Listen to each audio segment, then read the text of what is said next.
Hello, Music 12 students. We're gonna start with Hello, Music 12 students. We're gonna jump into chapter 13. We're actually gonna break this chapter up into two different sections, part one and part two, so that you have a little bit less homework for the end of the semester here and can actually start thinking about some bigger questions that I hope that you'll take away from the course. So part one is titled, What is Good Music? It seems as if one of the objectives of this book and this class should be to reveal what the difference is between good music and bad music. However, if you have read this entire book and still have no idea, don't worry. The authors don't know either. Or at least we are not able to make any generalizations about what is good and what is not, even if we are adept at identifying quality in specific instances. This is because music is so diverse in its forms and objectives that there cannot be a single standard of quality. When we ask, is this music good? What are we asking? Although this particular question is vague and unhelpful, asking questions can help us to judge the quality of a specific composition or performance. So it's a very subjective question. What makes something good could be very different from one person to another, but maybe we can make some generalizations, actually. So your first homework question, what are the 5 questions that the text references when considering whether a piece of music is good? Okay. So number 1 is purpose. First, we should think about the purpose behind a given composition. Is it supposed to make people dance? Is it supposed to provoke an emotional reaction? Is it supposed to make listeners feel patriotic? Is it supposed to incite rebellion? Is it supposed to be intellectually engaging? Then we should ask the question, is this piece of music successful at achieving its objective? This way, we can avoid pointless comparisons between pieces of music that serve completely different functions. There's no value in saying that a symphony by Beethoven is better than an Appalachian fiddle tune. So this is a great example that they give. Each of these pieces has a different purpose behind it. Beethoven's music was really an emotional reaction that he was trying to get out of his audience members, but also in expressing his emotional state of being and feelings through music. The Appalachian fiddler might also be evoking those things, but he's also thinking, I'm going to supply music for dance rather than for entertainment, right? So there are some differences in the purpose behind even these two art forms, and that's just two that they've given. But imagine all the different variety of things we've checked out over the course of the semester. The second point they mention is comparison. Second, we can measure a composition against others of its type. While it is misguided to compare a Bach cantata to a hip hop track, we can argue that Bach wrote better cantatas than other 18th century German composers. Or we can compare that Ice-T is a better rapper than Vanilla Ice, maybe. To do so, we need to agree on some specific criteria used to determine quality. This is very difficult. Most classical musicians agree that Bach is the greatest composer of his era, if not of all time. They will argue that his music is better than that of his contemporaries because it is more complex or more expressive. But who decided that complexity and expressivity were desirable qualities? Bach was not highly regarded in his own time, when listeners preferred a more restrained approach to composition. Should that matter to us today? There's a further problem. Although Bach's music was not widely studied or performed until 80 years after his death, it now forms the bedrock of the classical music industry and educational system. Can those of us who grew up playing and listening to Bach's music judge its quality when the same music has been used to define and teach goodness in classical music? Or are we only able to judge less familiar composers in comparison to Bach? So some good questions that they're asking here. If you grew up thinking Bach is the best composer and have learned to value those qualities, maybe you're a little bit biased about thinking that he's the best composer of all time, to use that title. Although he is pretty amazing, I have to say. Third is originality. Third, we might compare a piece of music to others of its kind by considering originality. When we find a pop song or a string quartet or a gamelan composition that we really love, We are probably attracted to it because, while representative of its type, it is somehow different in an appealing way. All songs played on Top 40 radio have a great deal in common, but a good song is likely to have something special that sets it apart from the others. All string quartets composed in the 18th century will share formal and stylistic features, but a good one will stand out as unique.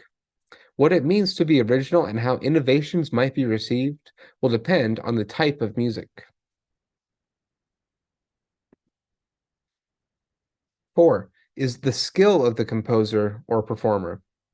Fourth, we consider the skill of the composer or performer. Certain types of music, four-voice fugues, for example, are objectively difficult to write, and we can empirically judge their quality. However, this is often not the case, as this type of evaluation requires a strict criteria. We can also judge the skill with which music is performed. In the classical tradition, we tend to separate the quality of a performance from the quality of the music being performed. So what they're saying here in the classical tradition, we're usually saying most of these pieces we've heard before.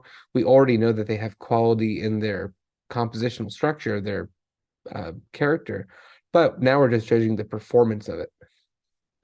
In other traditions, however, such is often not the case. The music of John Coltrane is good, not because he wrote exceptional tunes, but because his recordings are extraordinary.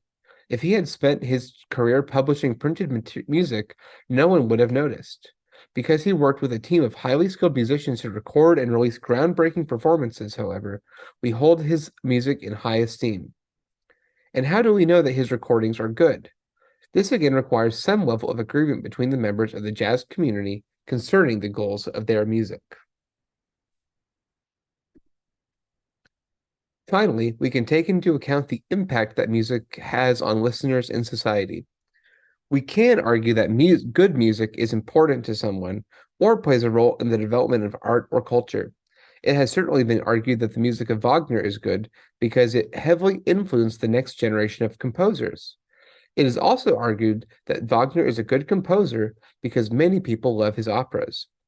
However, influence and popularity are often determined by factors that are independent of the music itself. Wagner happened to be a German male, which allowed him to be taken seriously, with a royal patron, which allowed him to focus on his music and to stage lavish productions of his most ambitious operas. These circumstances contributed significantly to his legacy. If Wagner had written all of the same operas, but they had never been staged and were forgotten today, would those operas still be good? Were there other composers writing at the same time who, due to less fortunate circumstances, have been forgotten, but whose music was just as good or better? Is it even possible to know? To turn to another example, young people are often criticized for listening to bad, that is, popular and ephemeral music. This has been going on for many generations, but no amount of criticism can stop anyone from listening to music that they love and that has meaning for them. Does the fact that a piece of music is important to someone make it good?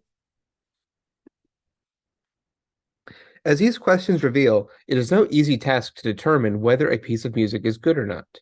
It is tempting to paraphrase the words of Supreme Court Justice Potter Stewart, who famously declined to define pornography in a 1964 decision, but instead stated, "I know it when I see it."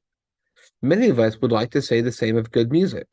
I know it when I hear it, and sometimes we do. However, we should never forget the limitations of our individual perspectives, and we should keep our ears open to all of the good music that is waiting to be discovered. So this is question number 2. This is maybe more of a personal question, talking about how can you think about your own musical thinking in response to this quote here from the textbook. I hear a lot of people that say, I just like good music. I can tell when it's good or not. But what are your own prejudices, or just what's your exposure? If you've never heard of something before, can you really make a decision whether it's good or not? So I think always keeping an open mind is very important. And until you really give something a chance and give it not just one listen, but maybe 5 or 10 listens, or maybe listen to different artists from the same genre to see, is it all really the same? If you don't like one person, maybe there is someone in that genre that you can appreciate, right? So never good to cast big labels on things, I don't think. Okay, now we're jumping into the next section. So you've gone through homework questions 1 and 2. We're moving on to the next section. This talks about the Pulitzer Prize winners in the field of music, or the category of music, over the years. We'll look at a couple different examples of winners of this award. Despite the problems inherent in trying to identify the best music, we have long insisted on doing so. This is evidenced by countless competitions and awards across all genres of music. Perhaps the most prominent award given to a composer of art music is the Pulitzer Prize for Music, which has been awarded annually since 1943. The current criteria indicates that this award is for a distinguished musical composition by an American that has had its first performance or recording in the United States during the year. The history of Pulitzer Prize winners, therefore, should be a history of the best music composed in the last 75 years. In truth, of course, many of the composers and works to receive the Pulitzer have been forgotten, while many great musicians were never even considered because their music was not considered to be art. So this gets, again, into the problems of putting labels on things that only art music might be able to win this award, has changing feelings over time. So we're looking at question 3 and looking at the 1945 recipient of the Pulitzer Prize in Music. This is Aaron Copland, and he won it for his famous piece called Appalachian Spring, which was actually a staged ballet with music that he composed. Of all the compositions ever to win the Pulitzer Prize, none may have been so warmly embraced by the listening public as Aaron Copland's Appalachian Spring. This orchestral work, first conceived of as a ballet, but more frequently performed on the concert stage, has never left the repertoire, and it is regularly performed in versions for both chamber orchestra and full orchestra. Appalachian Spring also helped to solidify Copland's reputation as a composer of explicitly American music. Indeed, Copland-esque soundtracks have been used to accompany on-screen cowboys and ranchers ever since the 1940s, and we have long accepted that the sound of Copland is the sound of rural America. Aaron Copland did not start off his career writing folksy-sounding concert pieces. His earliest interest laid in synthesizing jazz and classical idioms, as we saw in George Gershwin do with his 1924 Rhapsody in Blue. Copland, however, did not meet with Gershwin's success. Gershwin was an uneducated popular song composer who rose to the challenge of writing a sophisticated concert work and was therefore lauded for his accomplishments. Copland, on the other hand, had the benefit of a rigorous education, and in 1924 was concluding 3 years of study in Paris with the most renowned composition teacher of the 20th century, Nadia Boulanger. When he incorporated jazz into his early works, therefore, he was scorned by highbrow critics who thought that by doing so, Copland was degrading his art. Copland gave up this approach and instead wrote sophisticated concert music in a modern style for the rest of the 1920s. So we see kind of a interesting dichotomy here.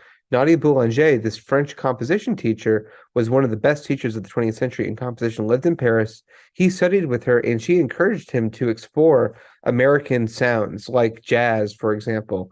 But this wasn't really accepted by the art community, so we'll see what Copland does with this. The Great Depression was part of this, and it convinced many composers of art music to adopt a more commercial style. They did so both out of necessity and for ideological reasons. It was not practical to write elite music for small audiences during a period of such hardship. But it also seemed unethical. What was the purpose of art if not to comfort people in their time of suffering? Copland was also interested in using music to further left-wing political causes in which he had taken an interest. He was particularly influenced by the rising interest among young progressives in American folk music, which was understood to represent the common people and their struggles. So again, this goes back to the folk revivalist movement, but also the incorporation of African American songs into symphonies, like we saw with Forrest Price, kind of bringing up these folk traditions. Folk tunes had a major impact on Copland as he began to develop his unique musical language. All 3 of the ballets that cemented his reputation as a composer used folk melodies to portray rural America. Billy the Kid combines a variety of cowboy songs with Mexican folk music to tell the story of the famous outlaw. Rodeo also sets on on the western frontier, features an Appalachian fiddle tune called Bonaparte's Retreat in its final scene. An Appalachian Spring contains a set of variations on the Shaker hymn tune Simple Gifts. So we've kind of passed through question number 3. How does Copland make these various shifts in his career? We saw in the previous slide a little bit about his defining interest in jazz that kind of gets shut down, moving away from this kind of elite art music style in favor of more folk music. Before looking inside Appalachian Spring, however, we need to know a little more about how this ballet came to be. In 1942, Copland was commissioned to write a ballet on an American theme by dancer Martha Graham and music patron Elizabeth Sprague Coolidge. Copland completed the 25-minute score without a narrative in mind. His aim was simply to write music that sounded American and contained dramatic contrasts. In fact, he had no idea what the ballet was to be about until he saw it just a few days before the October 1944 premiere at the Library of Congress in Washington, D.C. He later loved to talk about the compliments he received from listeners who felt that he had perfectly captured the Appalachian Mountains in music, when in fact, no such idea had been in his mind while composing. So that's kind of an interesting background there. The dramatic narrative, which was developed by Graham after she heard the music, concerns the marriage of a young farming couple.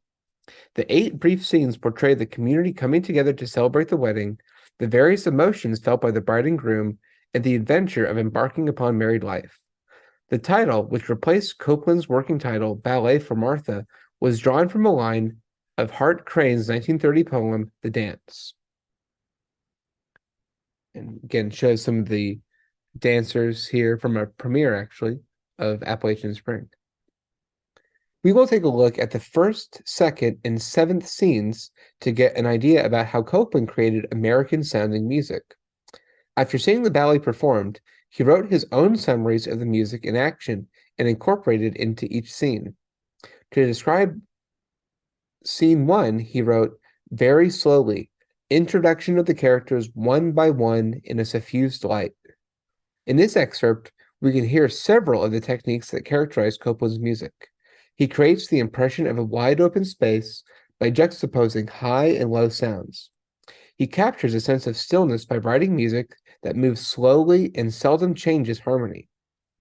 Finally, his melodies outline triads in different key areas, which means that scene 1 is not in any particular key and is therefore polytonal. But the music is not jarring or uncomfortable, like what we heard in Rite of Spring. Instead, Copland creates a floating effect. We often don't know where we are or where we are going, but the experience is pleasant. So if you remember back to this idea of polytonality, giving us a sense of maybe home, being without a home or a tonal center. This is also seen in Rite of Spring, but also we saw in Star Wars, the scene where C-3PO is lost in the desert. By having that lack of a tonal center in this multi-tonal area, we can't really tell where we are. It's the same technique being used here by Aaron Copland. So this is a great thing to check out. And again, this is happening as we're introducing all the characters. So it makes sense. These are unfamiliar characters to us right now, and each character has a different personality, perhaps. So when you watch this video, see how the music ties into what they mentioned here, but how it also ties into what the dancers are doing and what the experience would be like as you watch this ballet. So again, pause and please watch this short scene from Appalachian Spring. Here's our next scene, scene 2. The mood suddenly changes with scene 2, which Copland describes as following: fast allegro, sudden bursts of unison strings in A major, arpeggio starts the action. A sentiment both elated and religious gives the keynote to this scene. Copland continues to employ polytonality, but we are now dancing instead of floating. He introduces a variety of exciting rhythmic elements, including mixed meter, that make it difficult or even impossible to tap your foot along to the music. The elated sentiment that Copland describes is communicated by means of fast tempos and disjunct melodies that include large leaps. The religious sentiment is communicated through a sequence of powerful, emotive harmonies. So, definitely some dancing happening in this scene goes with this mixed meter. Very hard to tap your foot exactly to, which means that for dancing, it would have had to be highly choreographed so that it really locked in exactly with the music. So pretty interesting here. A nice change of pace from the more solemn or um, uh, more wondrous first scene that you saw in the previous slide. So again, pause and write a little bit about this scene here, scene 2.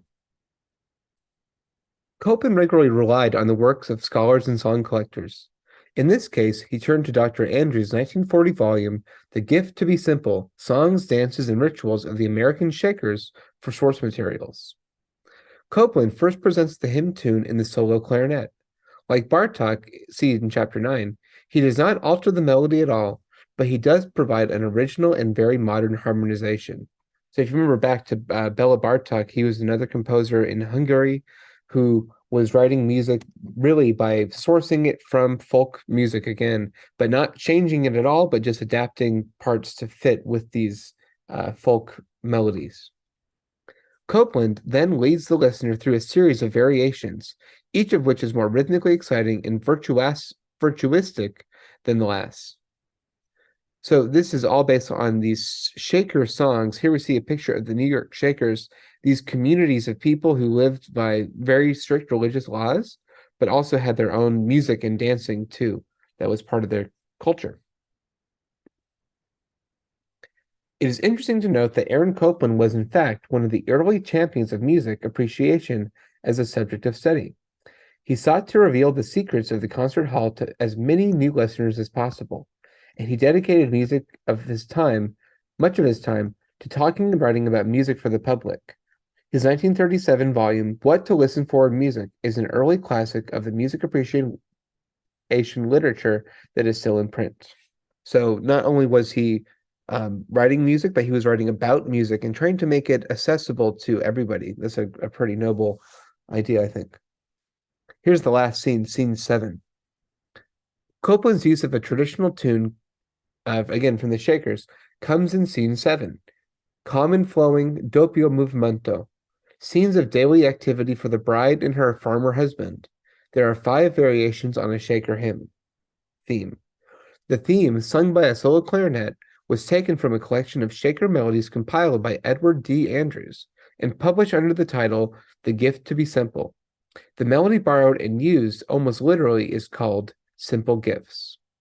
So this is the last scene to watch. Again, a short, only 3 minutes, but check this out. And you've probably heard this theme, whether you know it or not, the Simple Gifts theme. There has 5 different variations of it that happen. So check this one out and write about it for question number 4.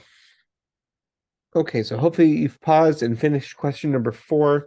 We're moving on now into the next section, the Pulitzer Prize in Music in 1965 and the Duke Ellington controversy around this. After Copland, the Pulitzer Prize was awarded to a long list of highly educated white male composers writing in the European concert tradition. Clearly, jury members considered the production of good music to be linked to genre, race, and class. The winning works included symphonies, concertos, cantatas, and operas.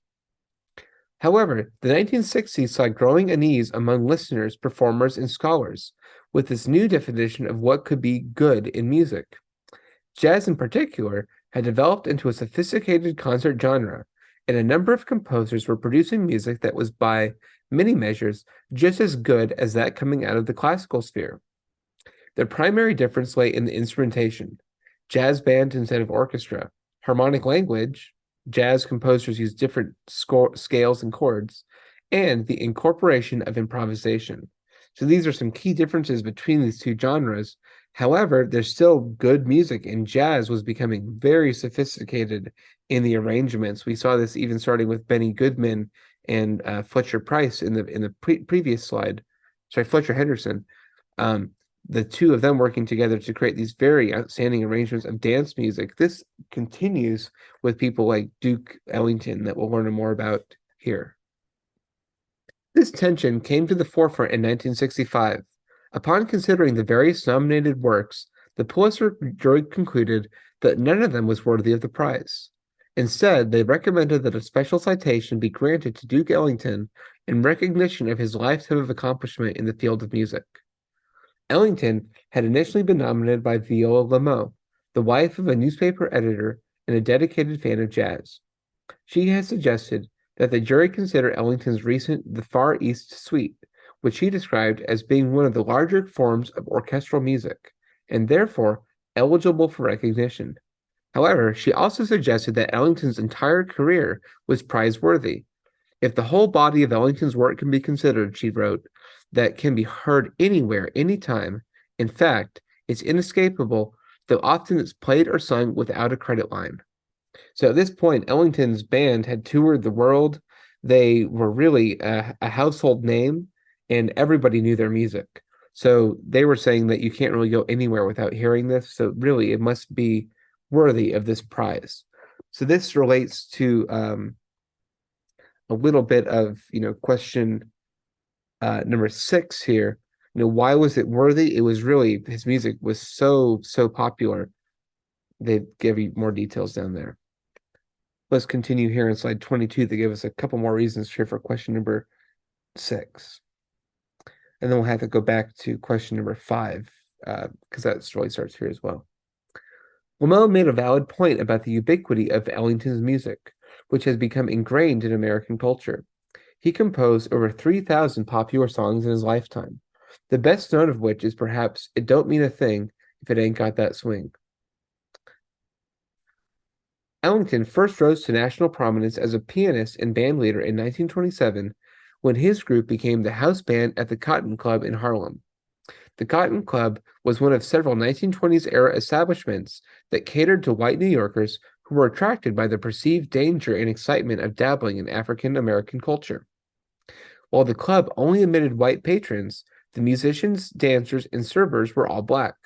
Patrons and employees were not permitted to mix. However, and the advertising and decorations established the Cotton Club as a place where white New Yorkers could safely encounter the exotic black other. Although Ellington and his musicians were sometimes required to play up to stereotypes, they were still able to create masterpieces in the jazz idiom, and their music was heard across the country via regular radio broadcasts.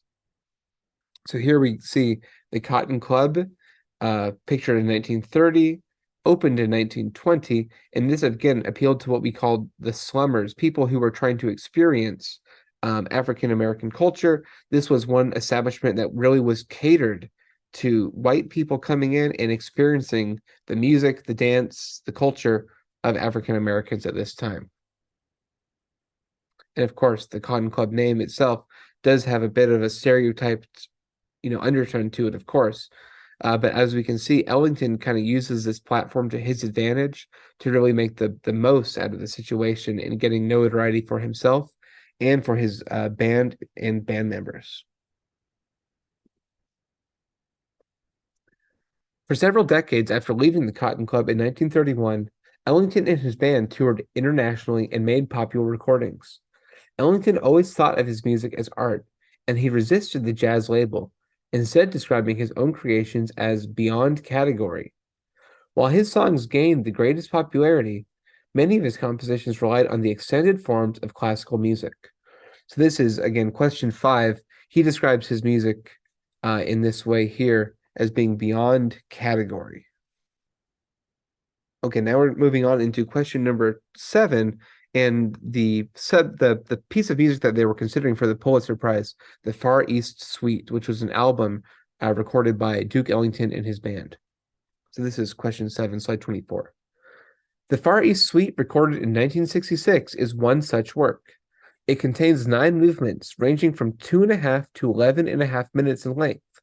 It was inspired by world tours undertaken by Ellington's group in 1963 and 1964.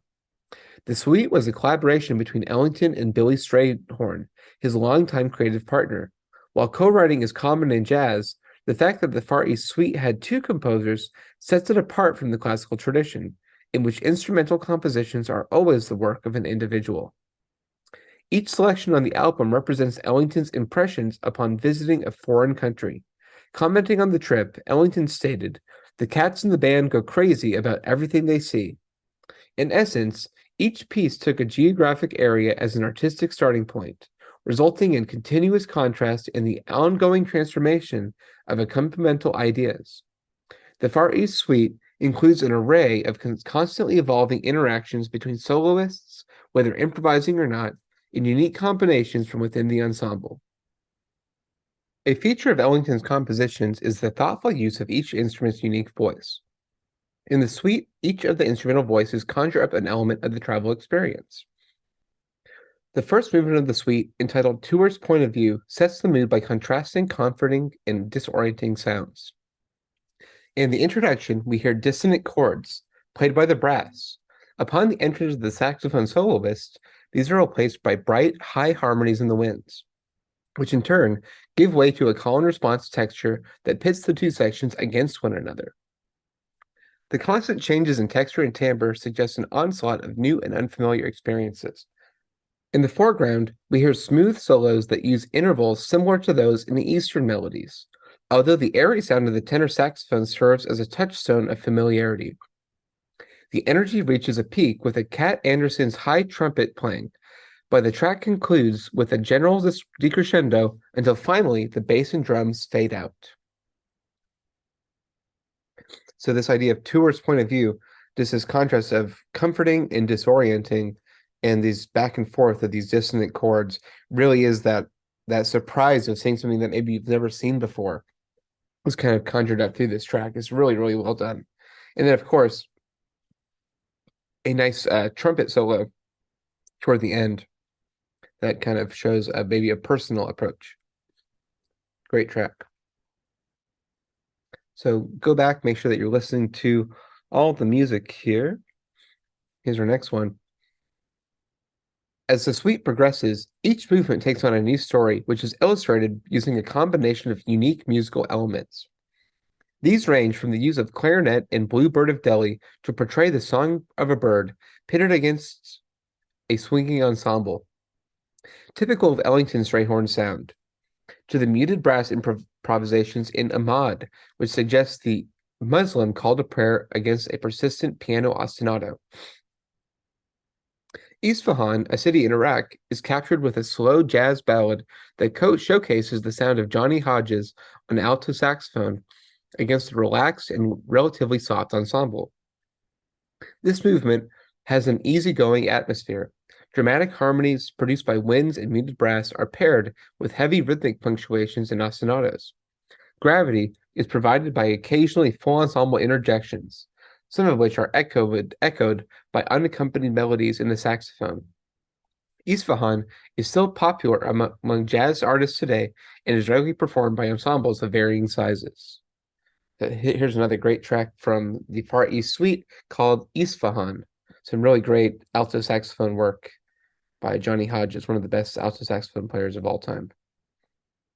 We hear the rock influence of music from the 1960s in the rock inflections, especially in the drums, and the non-swung beat divisions of Blue Pepper, but the suite quickly mellows in Agra and concludes with what might be described as a sequence of cadenzas in the final movement, ad lib on Nippon. The Far East Suite took elements that had developed over the course of decades-long collaboration between the artists Strayhorn and Ellington. In particular, the use of slowly shifting ensemble colors that interacted with and influenced solo improvisations to a new level, illustrating a story shaped by the personal experience of the band members. So here's a great image of one of the, this is called the Shah Mosque. Very beautiful, this kind of architecture and all the tile work that is done on these ceilings. Pretty incredible. So if you like learning about Duke Ellington, he's a really important figure in jazz history. I would listen to this whole Far East Suite album if you have a moment. It's great for studying for your other classes, and just some really, really excellent music on this album all the way through. Moving on to question 8 now.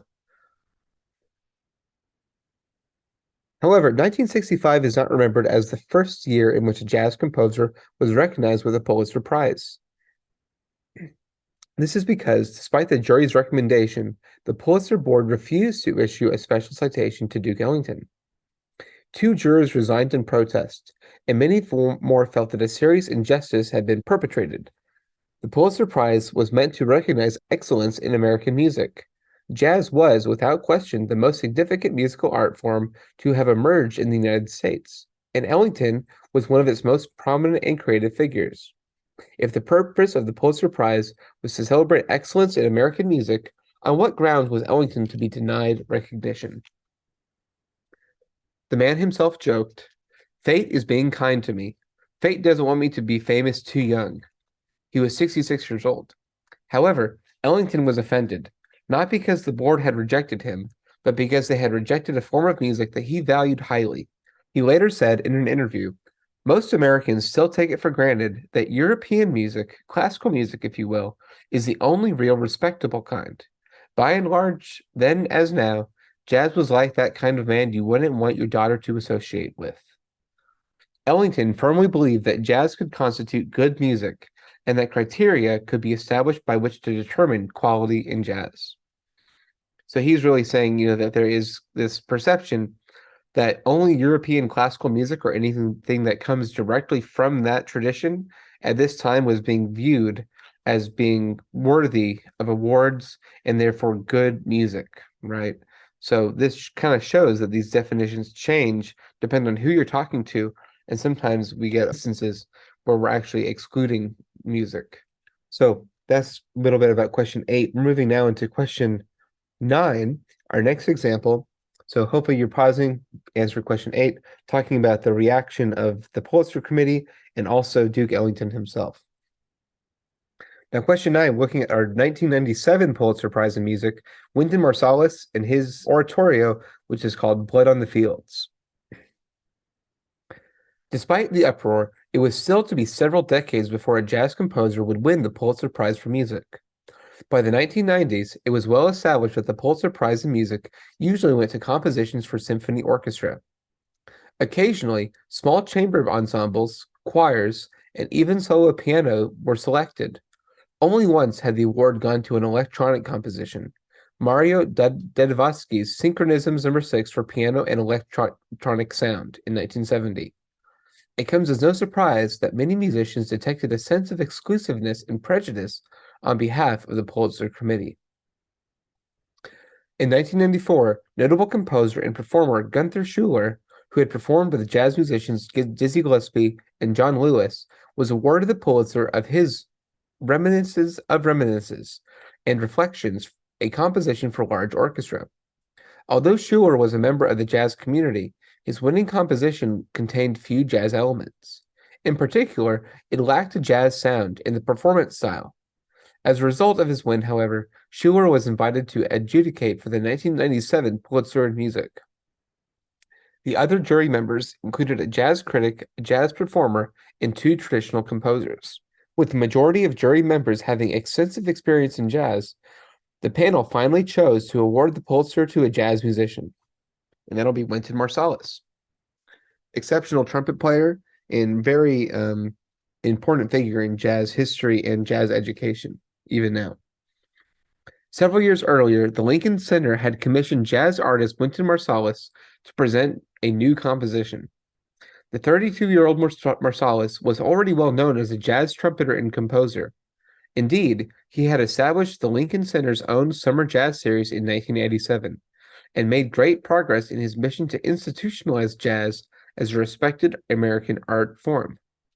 Although Marsalis grew up in New Orleans and interacted with important jazz musicians from a young age, most of his early training was in classical music, and it was with the intent of pursuing an orchestral career that he enrolled in the Juilliard School in 1979. Although he soon decided that his future lay in jazz, Marsalis's background prepared him to create music that drew from a diversity of traditions, styles, and forms.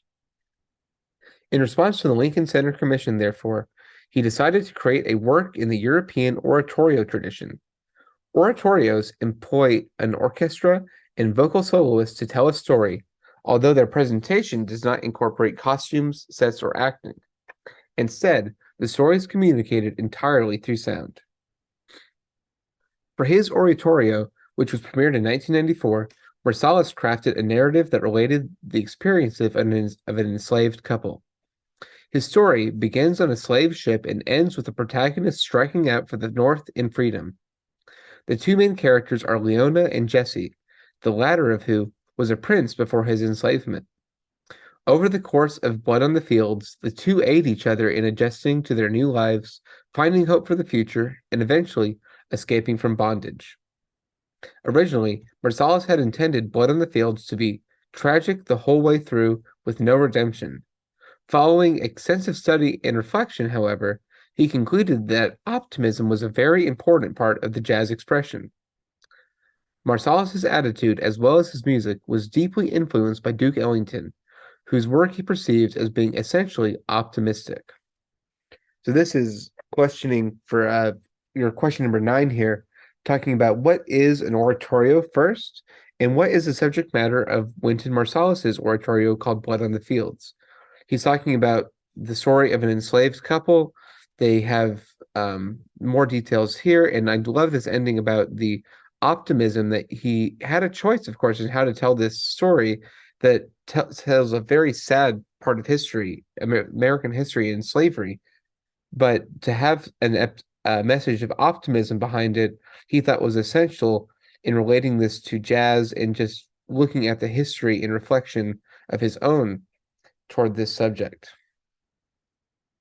In creating the music for Blood on the Fields, Marsalis drew from a variety of African American traditions, including New Orleans, jazz, blues, funk, chants, field hollers, work songs, and spirituals. He wrote for a jazz orchestra of 40 musicians, with an important role for himself on the trumpet. In addition to playing their instruments, the orchestra members also recite texts in unison to prepare each scene. Marsalis patterned this approach on the tradition of ancient Greek theater, which employed a chorus to narrate and reflect upon events. We will consider work song Blood on the Fields, which is the 6th scene of the oratorio's 21. In this scene, Leona and Jesse are working in the fields, and they describe their monotonous labor and lament their unbearable situation. Although the scene follows quickly upon that in which they are purchased at an auction, we are informed that in fact 14 years have passed.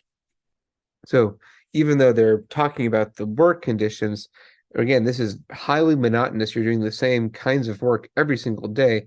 So it feels as if 14 years have passed in these awful conditions of slavery. The first thing we hear is Marsalis's trumpet. The growling sound he produces using a plunger mute is modeled on the playing of James Bubber Miley, who pioneered this style as a member of Ellington's band in the 1920s.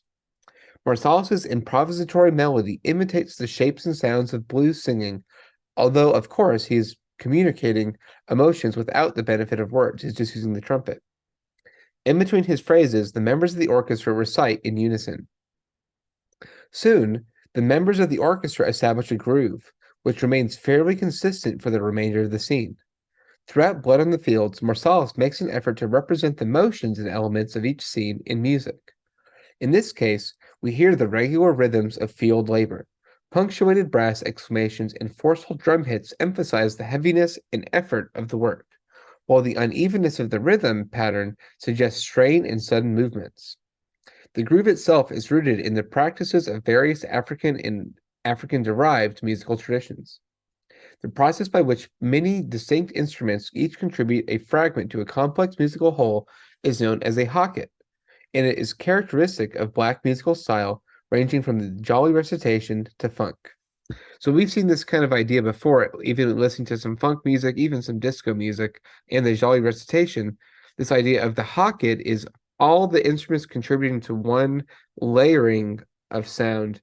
A complex musical whole is created through that process.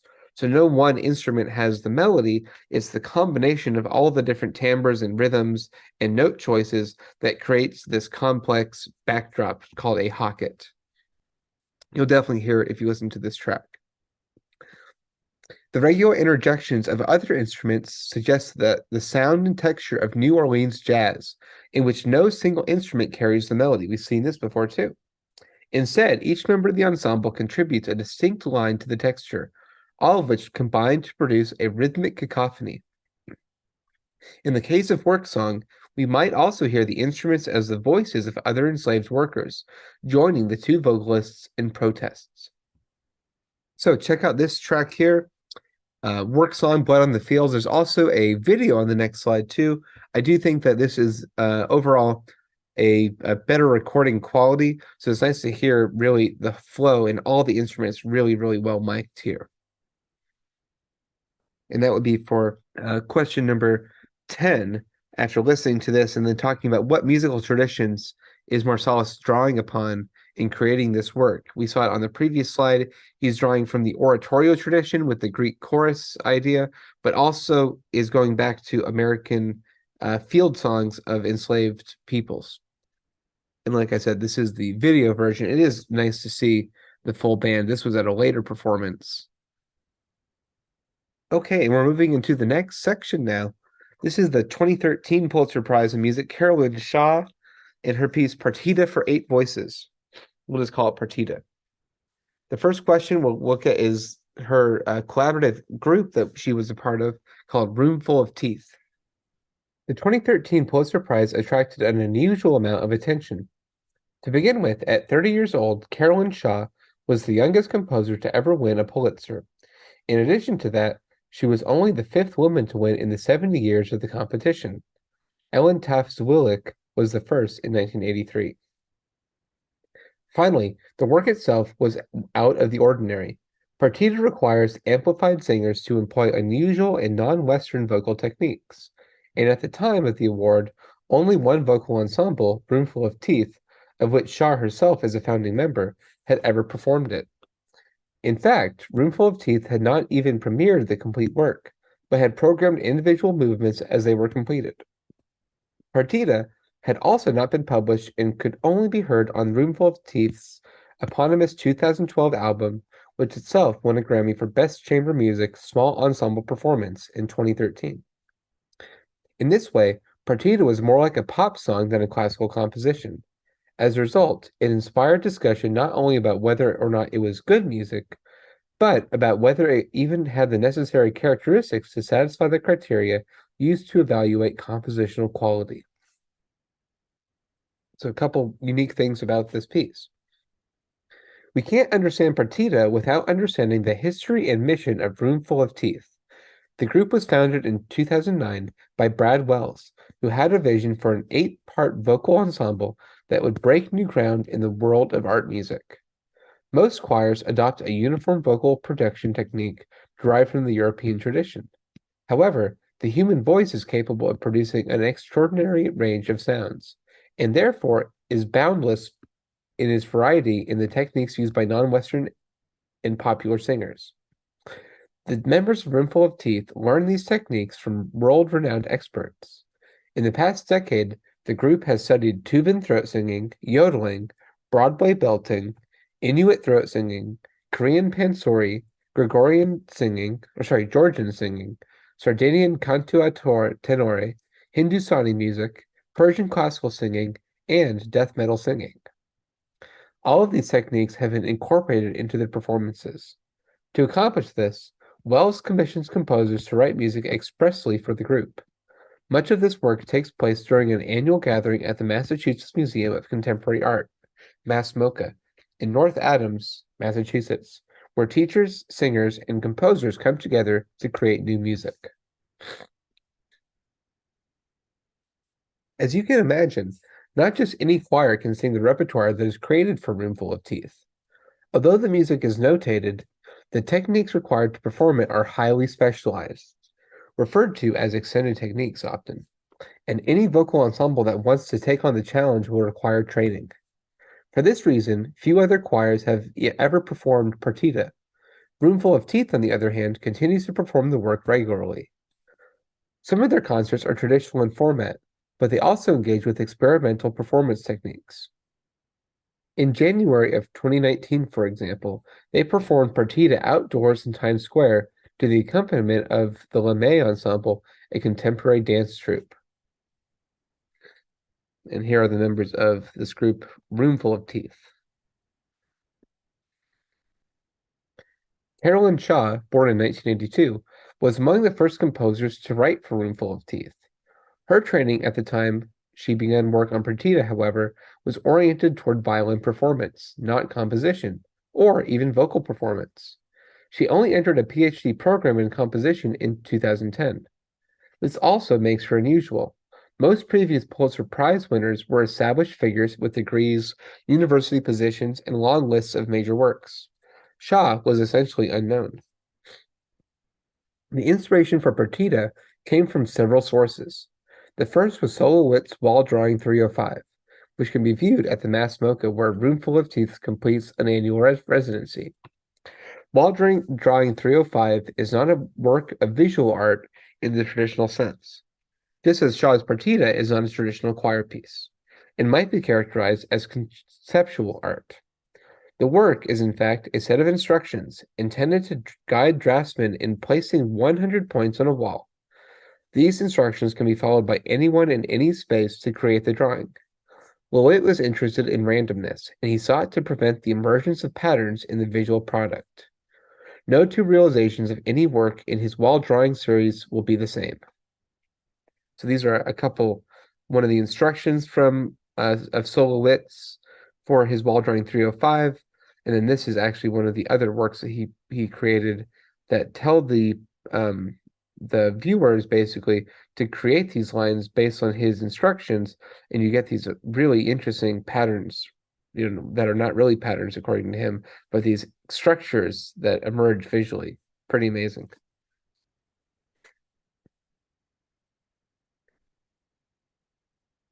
Shaw was attracted to Lewitt's artistic vision, and she used several of his instructive texts in Partita. Her description of the work also ties it to Wall Drawing 305.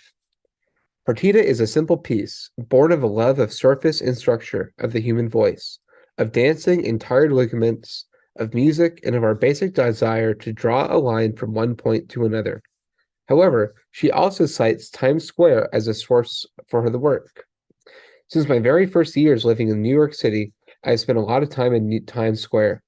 I used to walk through the area right after I moved there just to take in its unique combination of chaos and magic. It is truly unlike any place in the world. I love to see how many people come to the city and visit Times Square, who are always looking up in awe and confusion and wonder. It is that mix of confusion and wonder that is also deeply in Partita. I also like to think about the traffic patterns that move through Times Square, intersecting, crossing, and pausing in different ways, just like the text in the first movement. Finally, Shaw took the title and form of Partita from the tradition of Baroque dance suites. We looked at these last week. Bach used the terms partita and suite almost interchangeably, although his partitas were somewhat looser in form. Shaw would have encountered the term partita as a violinist, since that is how Bach labeled his suites for solo violin. 3 of Shaw's movements share the names of typical Baroque dances, the Allemande, Sarabande, and Courante.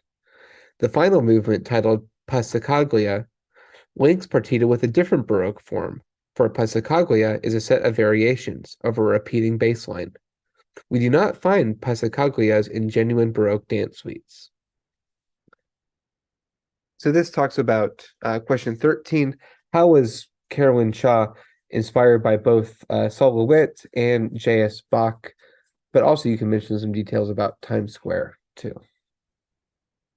To get a sense of how Carolyn Shaw's partita sounds, we will consider the last of the 4 movements. Passacaglia, the movement opens with the ensemble presenting a cycle of harmonies. They sing the same chord progression 3 times, but each time using a different vocal timbre. The first time through, they produce warm, rounded sounds. The second time, they shift timbres mid-pitch, switching from bright to subtle. The third time, they sing in a chest style derived from Bulgarian choral practice, producing a piercing and aggressive sound followed by a gasping sigh. Next, we hear the chord progression again, but this time it is overlaid with oscillating figures in half of the voices. These carry into the subsequent section, providing the backdrop for a high melody sung in octaves, and then for spoken text extracted from LeWitt's Wall Drawing 305.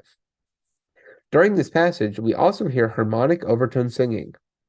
from the men, who manipulate low pedal tones to produce a rainbow of high-pitched sounds. One by one, the singers switch to reciting Lewitt's text, until we are left with a cacophony of speaking voices. Isolated pitches extracted from the opening chord progression occasionally pierce the texture. The cacophony is only resolved by the production of a grating sound derived from Korean pansori singing. This builds in strength before transforming into the opening chord, which inaugurates one final pass through the harmonic progression in chest voice. A second pass begins, but it is derailed by the introduction of new chords. More overtone singing ornaments the final harmony of the piece. So, this is your next homework question asking about how does Shaw utilize a variety of vocal techniques in this piece, Passacaglia. So this has a ton of examples, and I would encourage you to listen to it. You'll notice them right away, just the incredible amount of variety that they're able to create using just the human voice is pretty phenomenal. So I think you'll enjoy this, or at least find it very interesting.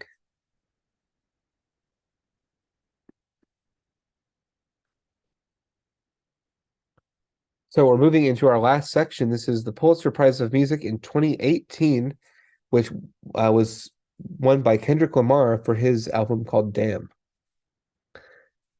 The 1997 decision to grant the Pulitzer Prize to a jazz composer certainly broke new ground, but the 2018 decision represented an even bolder divorce with tradition. There were, as always, three finalists. The most conventional work under consideration was Michael Gilbertson's Quartet, a work for string quartet in the concert tradition. The next contender was Ted Hearn's Sounds from the Bench.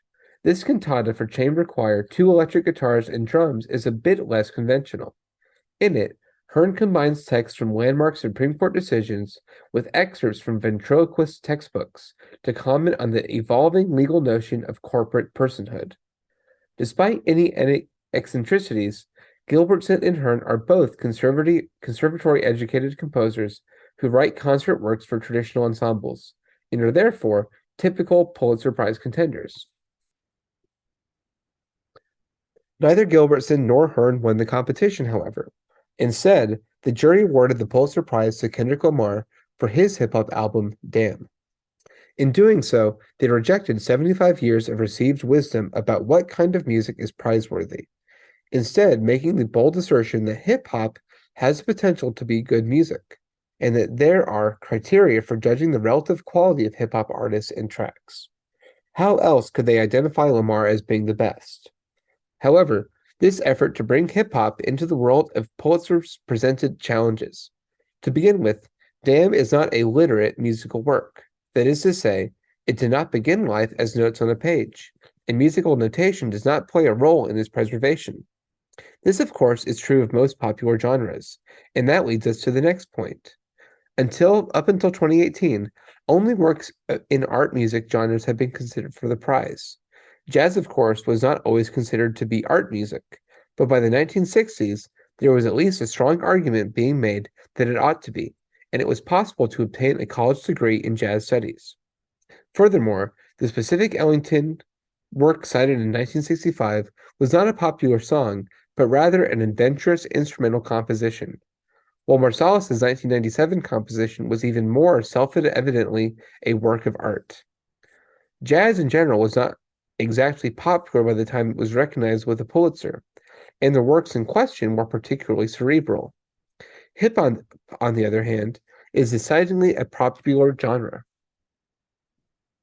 So this is really the first time that a true pop song, you could say, is being awarded a Pulitzer Prize. So in what ways was Kendrick Lamar's Pulitzer Prize nomination a break from tradition? It was the first one to be a pop song. Everything else was really a literate musical work that had been written down and preserved through notation, or it was a more cerebral piece like an oratorio, like we saw with Wynton Marsalis, or even more an album like Duke Ellington of all instrumental music.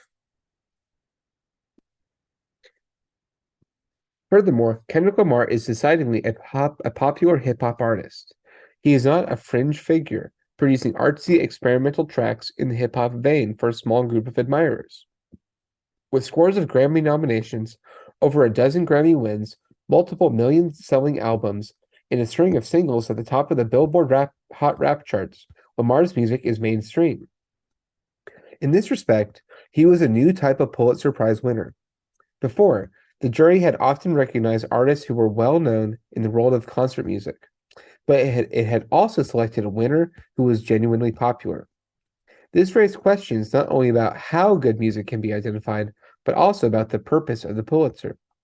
In the past, it had served to boost the careers of little-known composers, or at least provide support to those creating music in a field that offered few opportunities for financial gain. Lamar needs neither money nor fame. What purpose could be served in providing him with more of both? The answer, of course, is that the art music establishment, represented by the Pulitzer Prize jury, was seeking to make a statement about its own values. By extending the honor to Lamar, they both acknowledged the profound impact that hip-hop has had on art music composers and suggested that categories of art and popular might not even make sense anymore. Good music is good music, so why should anyone get hung up on genre? The gap between the worlds of art and popular music still exists, of course. Nowhere is this more evident than in the awkward phrasing of the prize juror's citation, which describes Damn as a virtuosic song collection unified by its vernacular authenticity and rhythmic dynamism that offers affecting vignettes capturing the complexity of modern African American life. This is not language that would speak to the average hip-hop fan. However, it does speak to classical music aficionados, and it positions Damn within the lineage of Pulitzer Prize-winning works. The jury selected DNA as the emblematic track from the album, so we will consider that example. Most hip-hop is highly collaborative. Producers, rappers, and studio musicians work together to create individual tracks, each shaping the final product in different ways. There is seldom a single artist who decides exactly how it will sound. In the case of DNA, Lamar worked with Michael Len Williams II, a producer and rapper who has also collaborated with Gucci Mane, Miley Cyrus, Rihanna, and Beyoncé. He contributed to Formation, mentioned in Chapter 5. DNA grew out of a beat that Williams had originally prepared for Gucci Mane, but that he offered to Lamar while they were working on tracks that would eventually become part of Damn. Lamar was inspired by Williams' work and created the first part of DNA. In the recording studio, however, Lamar began rapping a cappella, subsequently asking Williams to build a beat around his words. The result is a single track in two distinct parts. At the midway point, the pulse breaks down. We hear an excerpt from a televised attack against Lamar made by Geraldo Rivera on Fox News. This is why I say that hip-hop has done more damage to young African Americans than racism in recent years. Seemingly in response, Lamar's rapping accelerates and the rhythms become staggeringly complex. Williams later stated that he wanted it to sound like he's battling the beat, which it certainly does.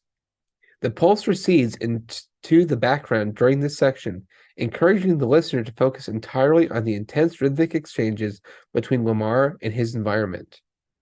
The lyrics in DNA are wide-ranging, but they return repeatedly to issues of disenfranchisement and generational trauma in the Black community. Lamar uses hip-hop to shine a light on these problems, mocking Rivera's reactionary dismissal in the process. And please listen to this track here, DNA by Kendrick Lamar, and listen really for what is he trying to say with these. If you can put on captions, that's even better to understand all of the complexity within the rap itself, all of the references, for example. But what social themes is he mentioning? They mention them here a little bit, but you might be able to even decipher a little bit more in listening to this track here. And that's the end of the first half of the chapter. We'll take a look at part 2 next week of chapter 13, but we're just keeping it simple this week to breaking it into 2 parts. Okay, guys, have a great week and keep it up, okay? Have a good rest of your week.